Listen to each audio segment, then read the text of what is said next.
Shabbat Shalom, queridos hermanos, muy buenas noches. Gracias por estar aquí compartiendo en este hermoso inicio de Shabbat. Hoy vamos a estudiar la parashá Shemini, y Shemini es la palabra hebrea que traduce al español como octavo. Esta porción nos habla de la consagración del tabernáculo, de cómo se termina de consagrar a Aarón y a sus hijos como sumo sacerdote y sacerdotes regulares del tabernáculo. Nos cuenta la muerte de Nadab y Abiú y nos habla de un tema muy importante para nosotros como pueblo, que son las leyes dietéticas del kashrut o la comida kosher. Y esta porción es importantísima. Tiene 17 preceptos y 10 de ellos todavía están vigentes en nuestros días. De esos 10 que todavía están vigentes, uno de ellos es conocer y revisar los signos de un animal puro. También no comer la carne de un animal impuro. Ver y revisar los signos de un pez puro. No comer un pescado impuro. No comer un ave impura. Conocer y revisar los signos de los reptiles puros, no comer ningún tipo de insecto, no comer todo tipo de insectos que nacen en las frutas o semillas, no comer todo tipo de moluscos del mar y no comer todo tipo de insecto que está en las aves. Entonces, ¿qué nos quiere decir eso? Que todo lo que nosotros comemos es importante para el Eterno. 8 significa un nuevo comienzo. 8, la razón del hombre, ¿verdad? De que profundicemos en esta parashá Shemini. Y en esta porción encontramos en la Torá la instrucción que se le da a Aarón en el 8º día, inmediatamente después de los 7 días que ellos estuvieron de consagración. ¿Por qué es importante el número 8? En la escritura, cada número tiene un significado especial. Las matemáticas o la numerología para el Eterno son exactas. Entonces, 7 significa perfección, significa plenitud, los 7 días de la creación, los 7 días de la semana, pero 8 significa un nuevo comienzo, una resurrección, una regeneración. Entonces, Yeshua se presenta como el Reshit Omer en el 8º día, o sea, el primer día de la semana después de la fiesta de los panes sin levadura. Y cada primer día de la semana es un nuevo comienzo, representa un nuevo comienzo. Entonces, una vez que Aarón y sus hijos fueron ungidos y apartados por 7 días para el Eterno, este 8º día es el que se utiliza para que ellos sean presentados como ofrenda para que aparezca entonces la gloria del Eterno sobre el altar. Entonces, después de estudiar en las porciones anteriores las instrucciones sobre los sacrificios, sobre las ofrendas, la preparación para el sacerdocio, el Eterno enseña cómo inicia el sacerdocio y cuáles son las normas para mantener el templo, o sea, el tabernáculo en este tiempo y más adelante el templo limpio y funcionando correctamente. ¿Por qué? Porque recordemos que el Eterno no habita en un lugar donde hay impureza. Entonces, sabiendo el Eterno que proféticamente, después de la venida de Yeshua, nuestro cuerpo será el templo para nuestro Padre, las normas impartidas en esta porción tienen como objetivo mantener nuestro templo, o sea, nuestro cuerpo limpio para el Eterno y funcionando de una manera saludable. A medida que vamos avanzando en el capítulo 9 del libro de Levítico, se nos señala toda una variedad de principios que una lectura simple y rápida puede pasar por alto fácilmente detalles que son importantes. Fíjense que en todos los capítulos que hemos venido estudiando, las instrucciones se dan para el sacerdote, el sumo sacerdote, pero ahora vamos a comenzar a ver cuáles son las instrucciones para el pueblo. Entonces, en el capítulo 9, que estuvimos estudiando en esta semana, la consagración del sacerdocio y del tabernáculo mismo se completarán y Moisés ya tomará un nuevo rol como líder del pueblo de Israel, pero Aarón y sus hijos asumirán ahora sus deberes como sumos sacerdotes, como oficiantes ellos de todos los ritos y los rituales prescritos por el Eterno.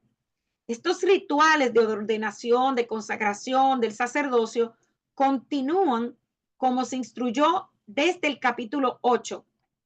Porque recordemos que primero el Eterno le da todas las instrucciones a Moisés, luego Moisés pasa las instrucciones al pueblo y luego viene la consagración del tabernáculo y lo que hemos estado viendo últimamente, que es ya la consagración, perdón, de los sacerdotes para que ellos puedan ya asumir el rol como tal. Entonces, vemos que todo lo que se está viendo de la consagración de los sacerdotes se toma exactamente una semana. Eso significa que esta misma serie de procedimientos rituales se repetían cada día. O sea, cada sacrificio que ellos tenían que presentarle al Eterno, tenían que hacerlo diariamente por 7 días. Y son oficiados por Moisés, no por Aarón. Hasta que al final del periodo de consagración, Aarón y sus hijos ya están autorizados para comenzar sus deberes como sacerdotes. Y es bastante interesante y único que el Eterno esté usando a Moisés como mediador entre él y el pueblo de Israel, e incluso entre el Eterno y el sacerdocio. Cuando Josué asumió el cargo de líder del pueblo de Israel a raíz de la muerte de Moisés, él no hereda el papel de Moisés como intermediario. Tal vez esto nos ayude a entender por qué los judíos hasta el día de hoy veneran tanto a Moisés. Ven en Moisés una figura única dentro del pueblo. El Eterno dejó claro que todo lo que Moisés habló se hizo con la autoridad de él, del Eterno. Que todo lo que Moisés dijo era como si el Eterno mismo hubiese dicho. Obviamente, no todo lo que Moisés habló durante los 40 años en el desierto se nos cuenta en la Torá. De hecho, obtenemos muy pocas de las palabras de Moisés, o sea, de él mismo, porque casi siempre lo estamos viendo hablando lo que el Eterno le pide que hable. También encontramos que no todo lo que Moisés ordena está precedido con las palabras y Dios instruyó a Moisés. O sea, esto significa que Moisés no necesariamente recibió una revelación directa del Eterno en cada asunto que él trataba, sino que el Eterno daba una instrucción y él la transmitía. Así que vamos a tener ahora que mirar a Moisés con la imagen correcta, como un líder obediente, humilde, que se sometió siempre a las instrucciones del Eterno y que siempre procuró que todo se hiciera exactamente de acuerdo a como el Eterno pedía que se hiciera. Entonces, una vez que el Eterno daba su instrucción, su Torá a Moisés, basado en esas instrucciones, él supo cómo manejar los asuntos, los desafíos, los problemas que surgieron. Y no hay duda de que su sabiduría vino del Eterno, por la instrucción que le dio el Eterno y también por la dependencia, la intimidad y la relación que Moisés tenía con el Eterno. Recordemos que él dijo en Éxodo 33:15, y lo voy a citar de la versión bíblica NBB,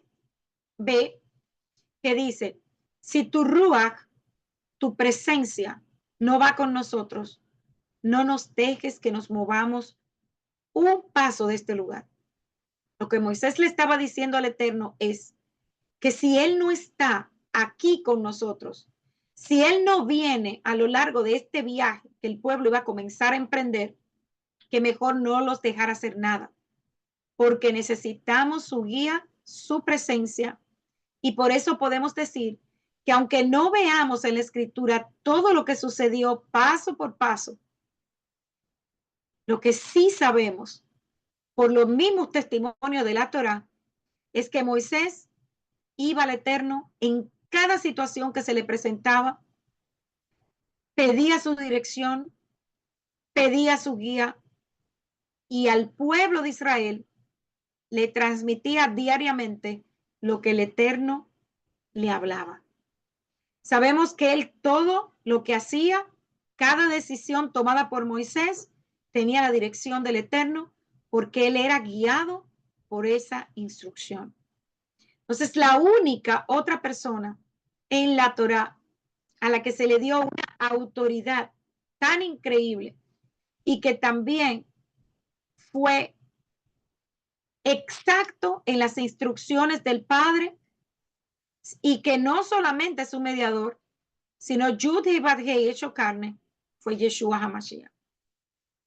Entonces, este capítulo inicia relatándonos que una vez consagrados, Aarón y sus hijos tuvieron que permanecer 7 días a la puerta del tabernáculo del encuentro y la presencia del Eterno se manifestó. Si nos fijamos en lo que sucedió aquí, es interesante notar que algo muy similar sucede con Aarón y sus hijos, con las instrucciones dadas al pueblo de Israel en Pesaj. Si vamos a Levítico capítulo 8, versículos 30 al 36, vamos a ver lo siguiente. Dice, Moisés tomó el aceite de la unción y de la sangre que estaba en el altar y lo roció sobre Aarón y sus hijos. Estoy citando Levítico 8, 30 al 36, si alguien me quiere acompañar. Y sobre sus hijos que estaban con él y sus vestidos. Consagró a Aarón y sus vestidos junto con sus hijos y sus vestidos. Y el versículo 31 dice, Moisés dijo a Aarón y a sus hijos, coced la carne a la puerta de la tienda de reunión y lo comerán allí con el pan que está en la cesta de la consagración, como mandé cuando dije que Aarón y sus hijos lo habían de comer. Lo que quede de la carne y del pan, lo quemarás por completo. No saldrás de la entrada de la tienda de reunión durante 7 días hasta que se cumplan los días de tu consagración, ya que Adonai te consagrará por 7 días. Y el versículo 34 dice, él ordenó que se hiciera lo que se ha hecho hoy para poder hacer expiación por ustedes. Permanecerán a la entrada de la tienda de reunión día y noche durante 7 días, obedeciendo así lo que el Señor ordenó que se hiciera para que no mueran. Porque esto es lo que se me ordenó. Aarón y sus hijos hicieron todo lo que el Señor había ordenado por medio de Moisés. Entonces vamos a ver esto paso a paso. Moisés coloca el aceite de la unción y un poco de la sangre del altar y los rocía sobre Aarón y su ropa y sobre los hijos de Aarón y sus vestidos. En Egipto, la gente tenía que poner la sangre del cordero en los postes de las puertas, indicando que esas casas, también esos templos, o sea, el pueblo, los que vivían allí, pertenecían al pueblo del Eterno. Aarón y sus hijos tuvieron que hervir la carne a la entrada de la tienda de reunión y comerla allí con el pan de consagración y quemarla completamente, tal como se dio la instrucción dada a la gente en la noche de Pesaj. La diferencia es que Aarón y sus hijos tenían que hervir la carne y en Pesaj el pueblo tenía que asarla. Pero fíjense en la similitud. En ambas situaciones no podía quedar nada de la comida para la reunión del día siguiente. Tenían que quemarla. No debían salir de la entrada de la carpa de reunión durante 7 días hasta que terminara su consagración. Y la gente en Pesaj debía cerrar sus puertas y no podían salir en toda la noche hasta que pasara el ángel de la muerte. Es interesante ver que así como el Eterno, a partir de ese momento, separa a su pueblo y lo mantiene, de la misma manera separó a Aarón y a sus hijos de dentro del templo, de dentro del pueblo de Israel para su servicio. Para el pueblo de Israel, el día siguiente de Pesach, el primer día de la fiesta de los panes sin levadura, representa un nuevo comienzo. Llegaban a Egipto como familia, pero se iban de Egipto como una nación. Y algo similar podemos ver aquí en lo que sucedió con Aarón y sus hijos. Al día siguiente de los 7 días de consagración, Aarón y sus hijos tienen un Shemini, un nuevo comienzo. Eran parte de Israel como miembros de la tribu de Leví, pero ahora estaban siendo separados de dentro de Israel y de la tribu de Leví para un servicio superior, siendo ellos ahora sacerdotes del Elohim Altísimo. Entonces, en el 8º día, Moisés da la instrucción para que la gloria del Eterno se manifieste. Levítico 9:1 dice: al 8º día, Moisés llamó a Aarón y a sus hijos y a los ancianos de Israel. Y dijo a Aarón: toma un becerro del rebaño para expiación, jatá, y un carnero para el holocausto, olá, sin mancha, y ofrécelos delante del Eterno. Y hablarás a los hijos de Israel diciendo: tomad un macho cabrío como sacrificio por el pecado, y un becerro y un cordero de 1 año, sin defecto, para el holocausto, y un buey y un carnero para el sacrificio de paz, que degollarás delante del Eterno, y una ofrenda amasada con aceite, porque el Eterno se les aparecerá hoy. Y trajeron lo que Moisés había mandado delante del tabernáculo de reunión y de toda la congregación, y se presentaron delante del Eterno. Entonces Moisés dijo: esto es lo que el Eterno mandó, hacedlo, y la gloria del Eterno se manifestará. Notemos algo aquí que estudiamos en la parashá anterior. La primera expiación por el pecado de Aarón, jatá, o sea, la ofrenda o acción de agradecimiento del sumo sacerdote y luego del pueblo como comunidad. Hebreos 7:22, ¿qué nos dice? Por lo tanto, Yeshua es hecho fiador de un mejor pacto. Y los otros sacerdotes se hicieron muchos, porque por la muerte no podían continuar. Pero este hombre, porque permanece para siempre, tiene un sacerdocio inmutable. Por lo tanto, también puede salvar perpetuamente a los que se acercan a Dios por medio de él, viviendo siempre para interceder por ellos. Porque tal sumo sacerdote nos convenía, santo, inocente, inmaculado, apartado de pecadores y encumbrados más que los cielos, que no tiene la necesidad cada día, como esos sumos sacerdotes, de ofrecer primeros sacrificios por sus propios pecados y luego por los del pueblo. Debido a este, lo hizo de una vez por todas, ofreciéndose a sí mismo. Entonces vemos aquí que una vez finalizado el proceso, Aarón alza las manos hacia el pueblo y los bendice. Y después de hacer la expiación, descendió el holocausto y la ofrenda de paz. Moisés y Aarón entran en el tabernáculo de reunión, salieron y bendijeron la ciudad, y entonces la gloria del Eterno aparece ante todo el pueblo. Y salió fuego de delante del Eterno y consumió el holocausto con el cebo sobre él en el altar. Y cuando todo el pueblo lo vio, alabó y se postró sobre sus rostros. Entonces es interesantísimo este proceso. Primero, ellos hicieron la expiación por el pecado. Luego, el ofrecimiento de gratitud.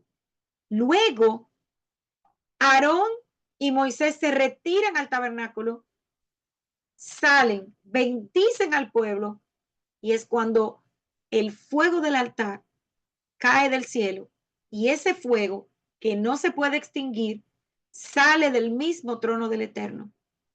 Y esto lo vamos a ver más adelante en el estudio que estamos haciendo hoy. ¿No vemos aquí una similitud en nuestras vidas?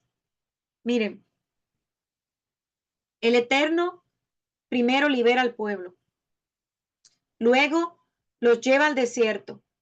Ellos tienen que hacer una purificación. les entrega la Torá. Luego se hace el tabernáculo, donde la presencia del Eterno se va a manifestar. Se consagra ese lugar, se elige el sacerdocio y entonces se enciende el altar.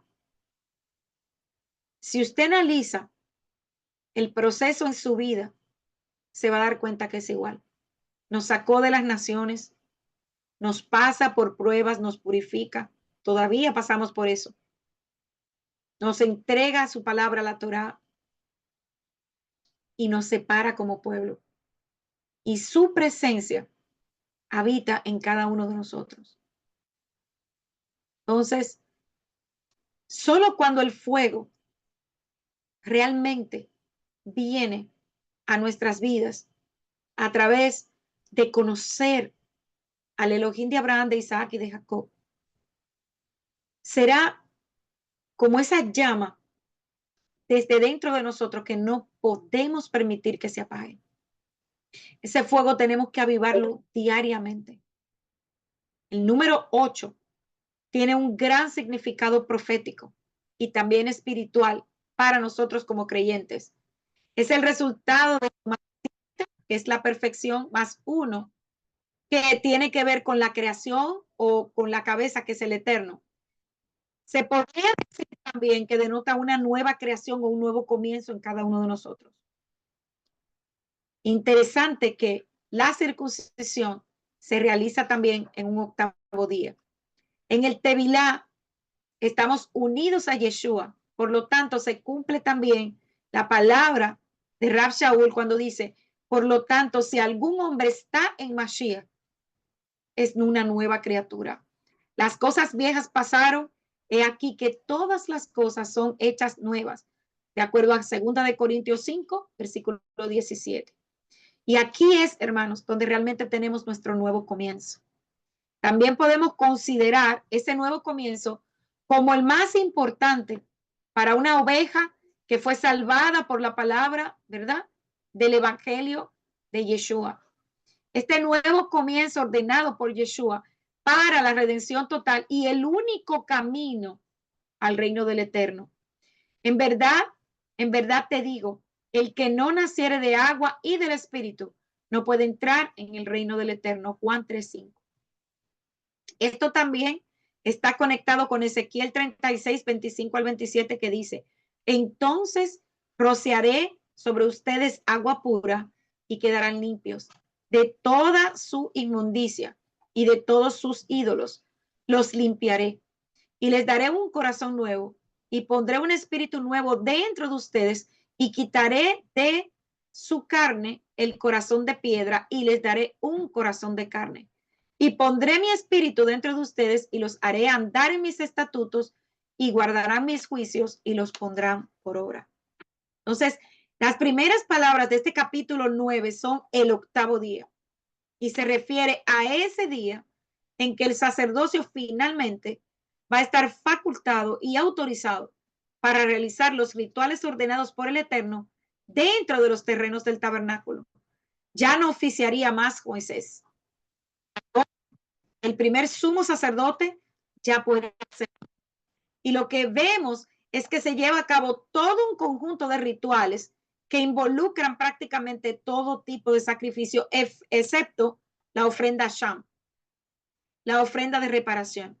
Entonces, este conjunto de ofrendas es algo único, porque son los primeros rituales de sacrificio que están siendo realizados por el sacerdocio recién formado de Israel. Así que este es verdaderamente un evento trascendental y es una de las razones por la que no se le permitió a ellos hacer luto, porque entonces todo este proceso quedaría impurificado, porque recuerden que ellos no podían estar cerca de un cadáver. Y a pesar de que los sacerdotes sí podían impurificarse por ciertos familiares, el sumo sacerdote no.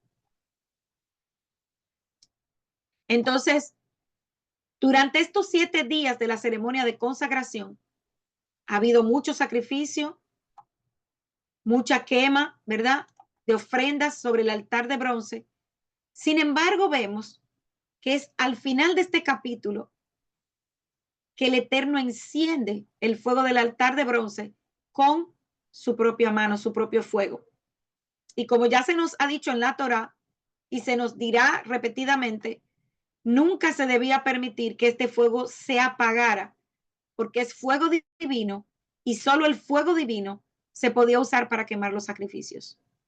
El acuerdo general entre los sabios hebreos de la antigüedad es que lo que estaba sucediendo era una especie de simulacro durante estos 7 días de consagración. Pero el fuego que se encendió era el que iba a ser usado para cuando ya el pueblo comenzara a traer las ofrendas y el sacerdocio estuviera oficiando oficialmente. Entonces, la consagración de los sacerdotes y del tabernáculo, sin embargo, se completa acá. Entonces el Eterno enciende el fuego del altar con fuego santo y desde ese momento en adelante ningún otro fuego que fuera iniciado por el hombre podía ser utilizado en el altar para la quema de las ofrendas. Y curiosamente, cuando estudiamos los rituales de Yom Kippur o el día de la expiación, vemos que se ofrece una serie muy similar de sacrificios, excepto que en los sacrificios de Levítico 9 no hay un chivo expiatorio como lo hay en Yom Kippur.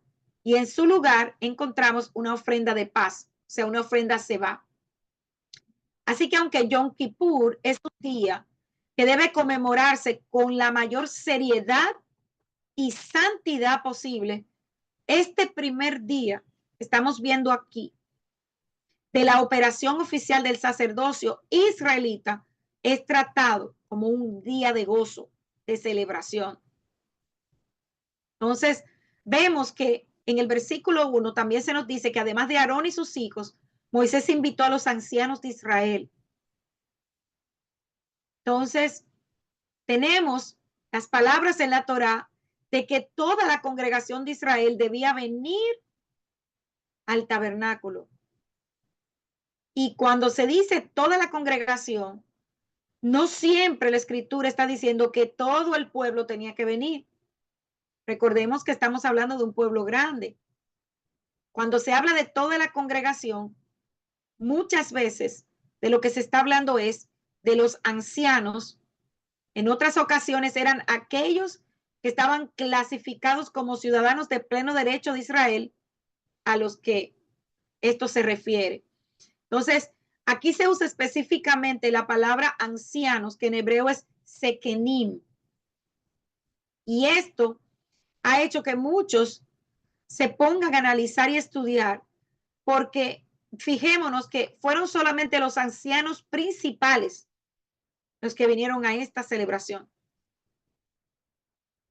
Entonces, había habido cientos, imagínense, de ancianos, porque cada uno representaba una parte del pueblo.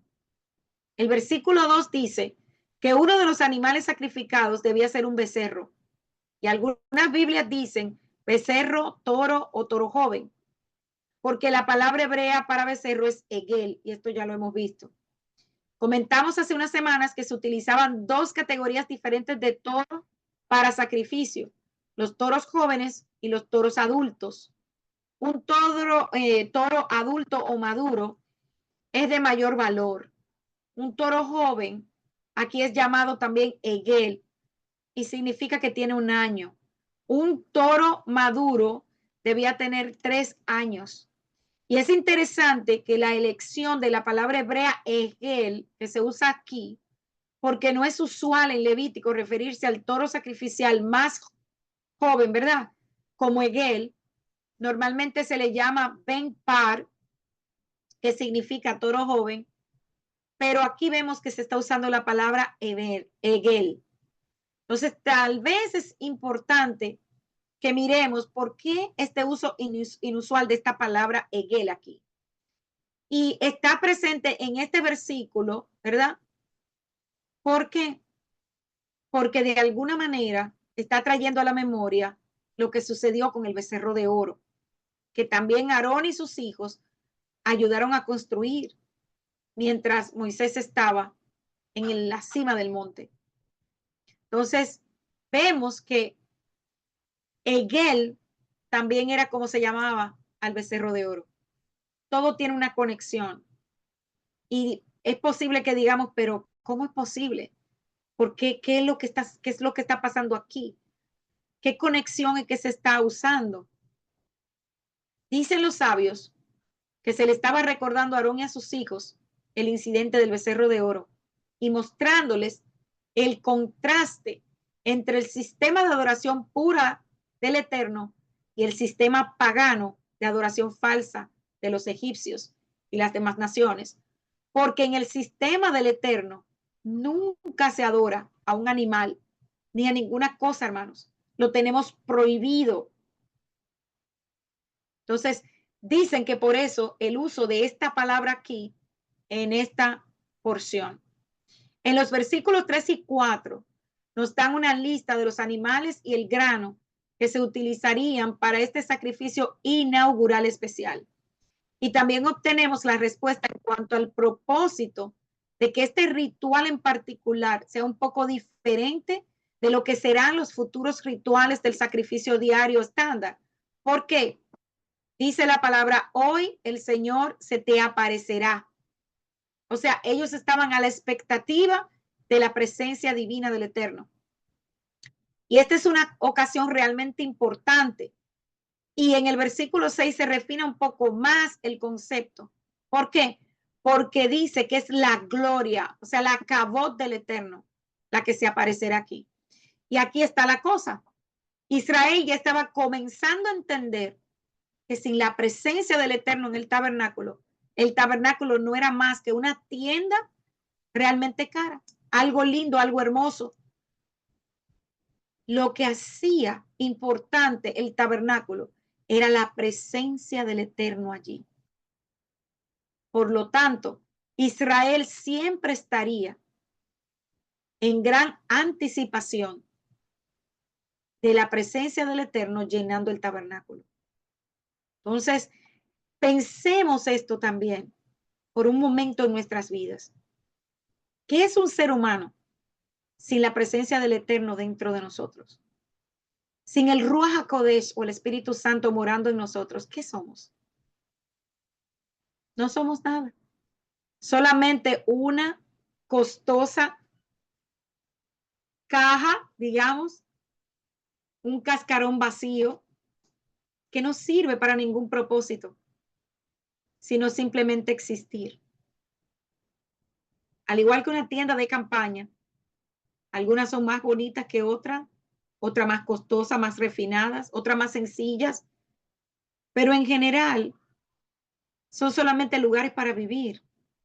Una persona puede hacer todas las cosas de manera correcta, ser una persona moral, íntegra, productiva, caritativa, que es lo que vemos hoy día, lo que el mundo llamaría una persona buena. Pero al igual que el tabernáculo, hermanos queridos, está lleno de muebles maravillosos y hermosos, porque fueron tallados hermosamente,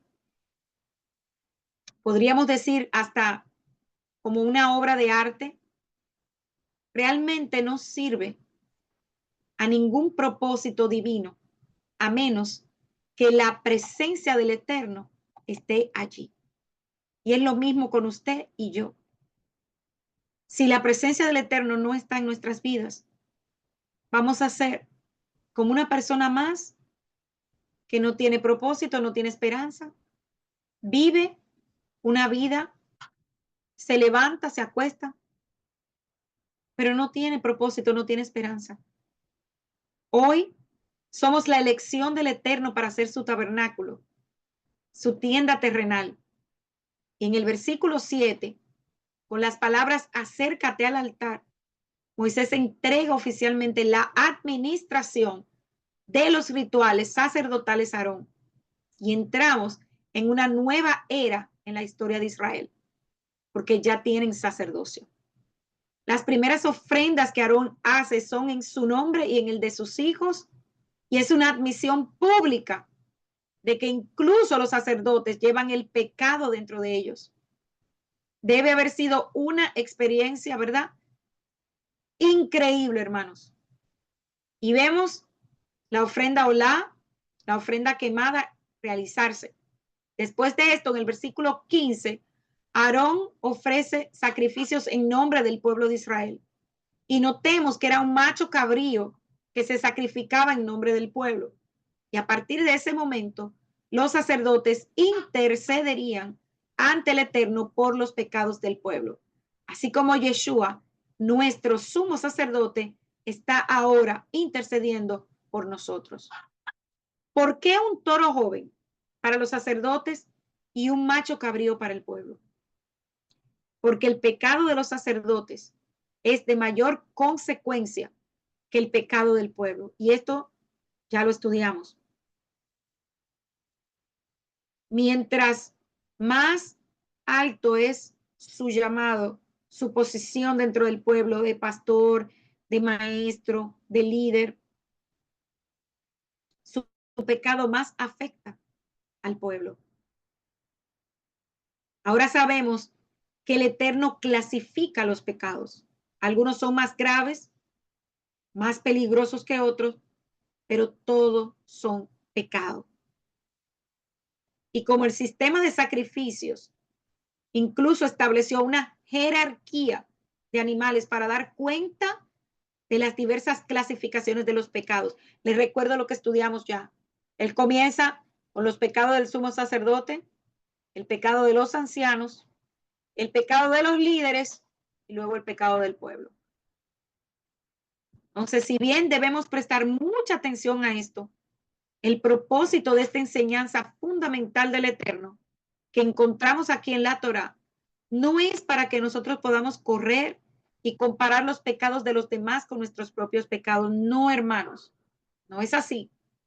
Y decidir cuál fue peor. No. Es para que nosotros podamos ver la naturaleza multifacética del pecado, cómo puede afectar e infectar a aquellos que entran en contacto con el pecado, cuán grave y devastador es el pecado, y que no es un asunto tan simple como muchas veces se nos ha hecho creer. El pecado es delicado y así debemos verlo. Y debemos tratar de huir de eso. No como están haciendo las naciones, no como estamos viviendo hoy día, que a lo malo le llaman bueno y a lo bueno se le llama malo. Lo que es abominable para el Eterno es abominable. Nosotros no podemos suavizarlo. Y es importante entender que todos los pecados son iguales delante del Eterno. No hay pequeño ni pecado grande. Robar una manzana a los ojos del Eterno es igual o tan grave que asesinar a una persona, porque ambos son pecados. El Eterno no hace distinción. Entonces, y eso no me lo estoy inventando yo, es lo que estamos estudiando aquí en el libro de Levítico. Pablo dijo unas palabras y es importante que nosotros no confundamos lo que Pablo nos dice en el pacto renovado. Dice que por cuanto todos pecaron y están destituidos de la gloria de Dios, frente a lo que vemos una y otra vez en Levítico con respecto al pecado. Pablo está hablando concerniente a nuestra naturaleza corrupta y el resultado inevitable si nosotros no nos arrepentimos. La imposibilidad de que esa naturaleza pueda ser aceptable ante Dios. El Eterno no habita donde hay pecado. El Eterno no habita donde hay impurificación. Inmediatamente nosotros pecamos, tenemos que resolver esa situación para poder acercarnos a Él. Es por eso que este libro de Levítico es tan importante para que nosotros podamos entender eso. El sistema levítico de sacrificio demuestra el principio de lo que Pablo está hablando aquí. Por medio de los sacrificios de Olá y Minjá, que debían realizarse diariamente para todo Israel, nadie, incluido el sacerdocio, estaba exento. Sin embargo, la naturaleza de los hombres es un asunto separado del comportamiento de los hombres. porque todos nosotros tenemos una naturaleza pecaminosa, pero nosotros estamos llamados a someter la carne y huir del pecado. Entonces, las diversas clasificaciones de los pecados y el ritual de sacrificio requerido para expiarlo se refiere al comportamiento en sí, la intención y la posición que un hombre tiene en la sociedad. Dicho de otra manera, Pablo, en su declaración de que todos los hombres han pecado y han sido destituidos de la gloria de Dios, está hablando más de quienes somos y menos de lo que nosotros hacemos. Lo que somos es lo mismo entre todos los hombres a los ojos del Eterno. Es decir, todos somos iguales. Somos igualmente culpables de haber nacido de una naturaleza pecaminosa sin excepción.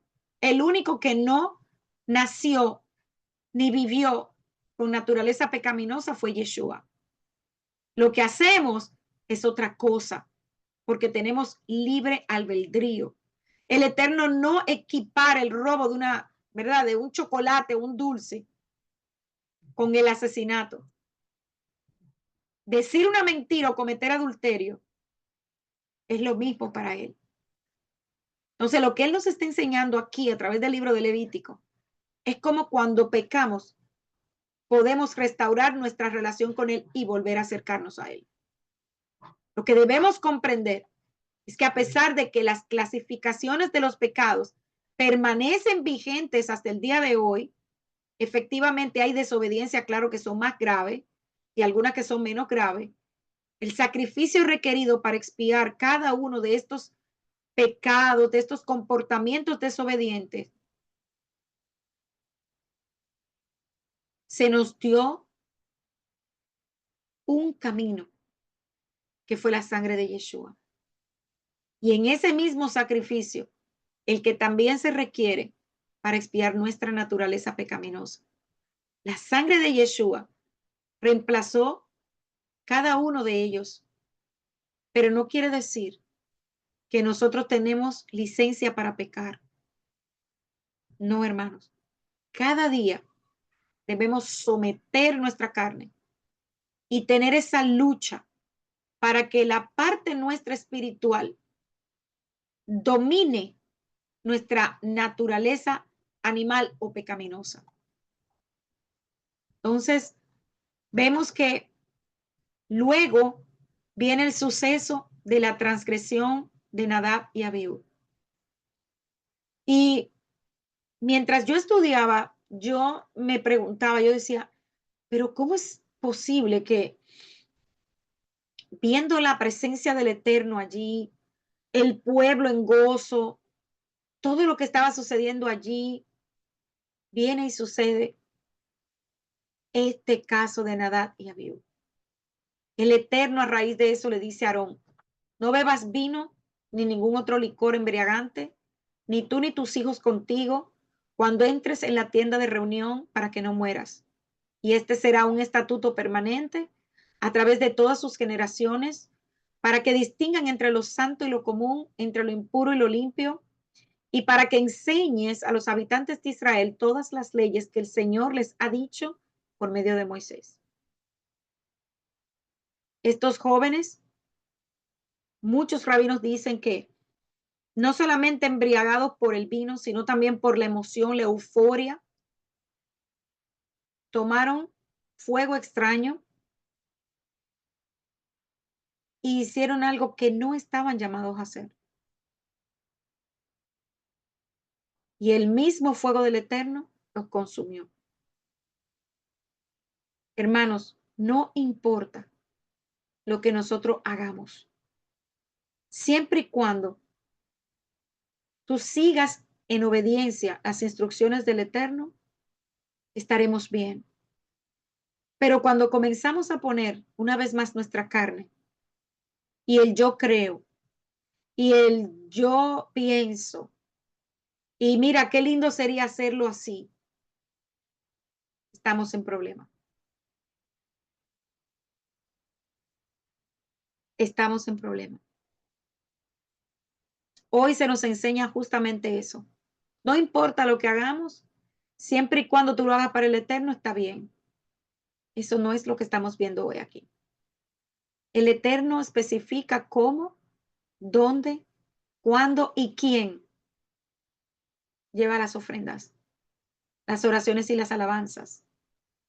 Debemos abstenernos de hacer prevalecer nuestras propias opiniones, nuestros deseos, nuestros anhelos, porque no corresponde así. No importa cuán sincero sea el deseo de nuestro corazón, y lo estamos viendo en este caso.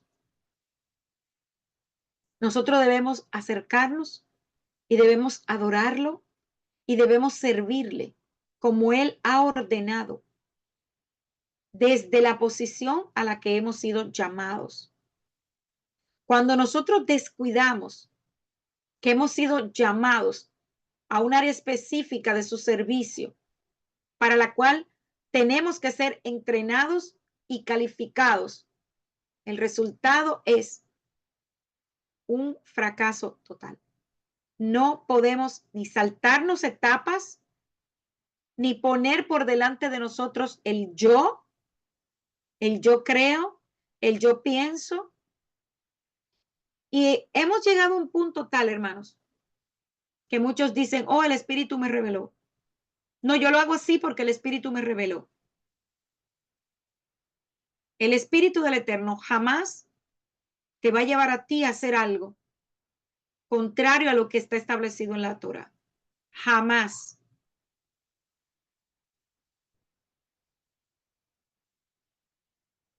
Entonces, de esta situación podemos aprender.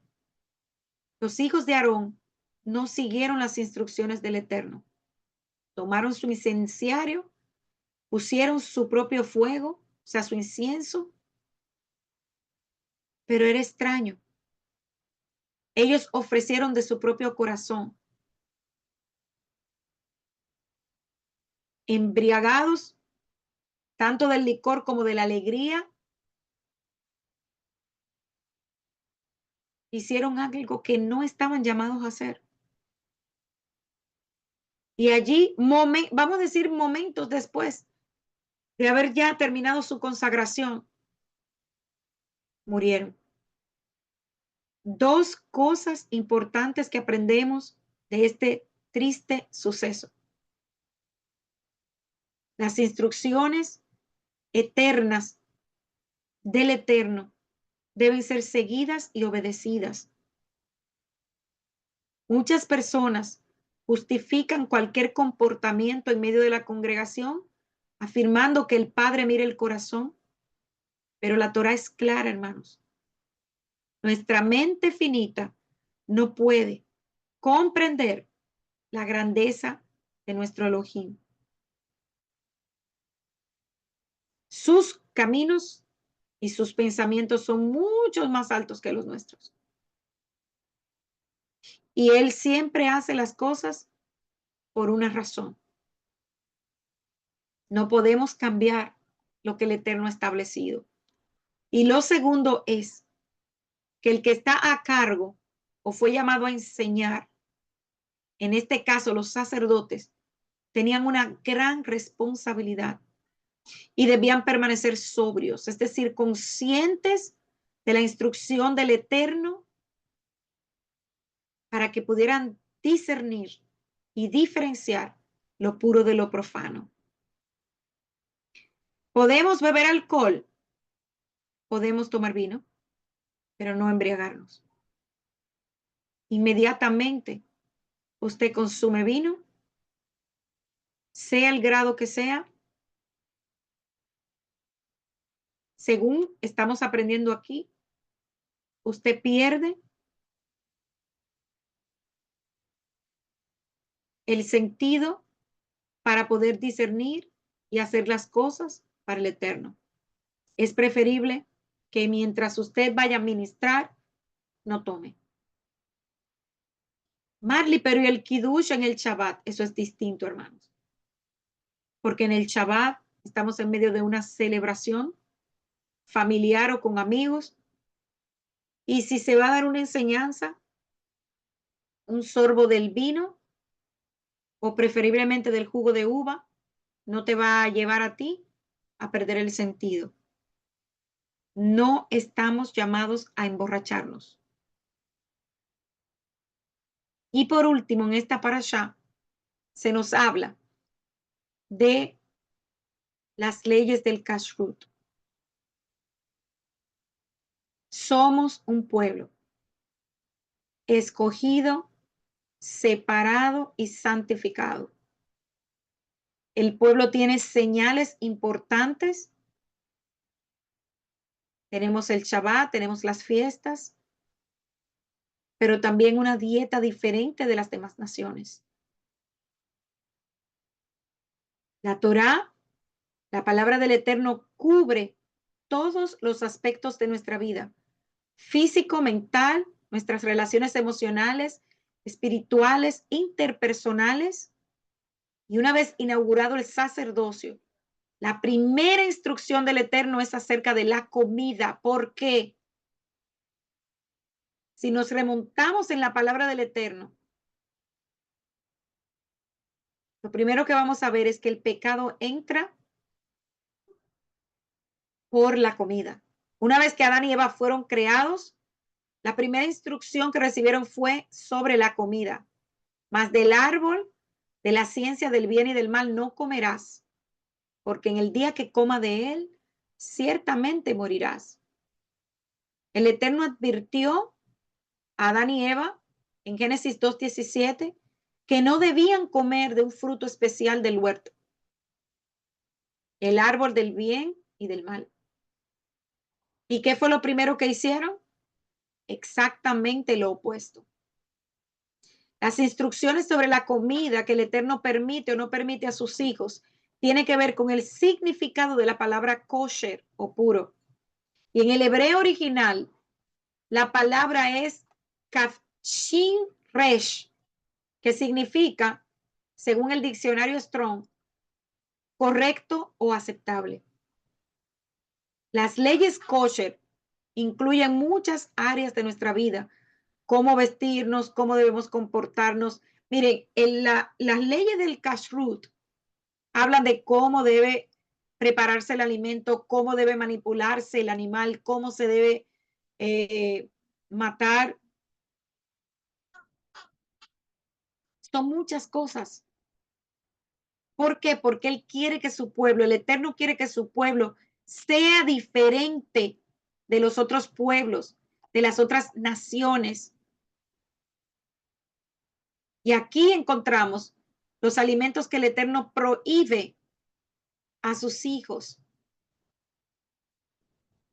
Entonces, ¿se considera usted parte del pueblo? Entonces, si usted se considera parte del pueblo de Israel, este tipo de alimentación es para usted. Los alimentos en sí mismos no dañan el cuerpo. Hay otros que sí, pero el Padre quiere que todo lo que nosotros consumamos sean de animales puros. Y esto viene desde Génesis, porque aunque Adán y Eva fueron instruidos para que comieran solamente frutas y vegetales, Adán y Eva sabían cuáles eran los animales puros y los impuros. Y lo podemos ver en las ofrendas de Abel, de Caín y Abel. Más adelante lo podemos ver en Noé, cuando se construye el arca. 5 pares de puros tenían que subir al arca, un solo par de animal impuro. ¿Cómo él sabía? Porque el Eterno les había dicho. Entonces, es importante muchas veces obedecer, porque mucha gente comienza, no, pero que mira que esto no hace daño. La cuestión no es si hace o no hace daño. Lo que nosotros comemos se hace uno con nosotros.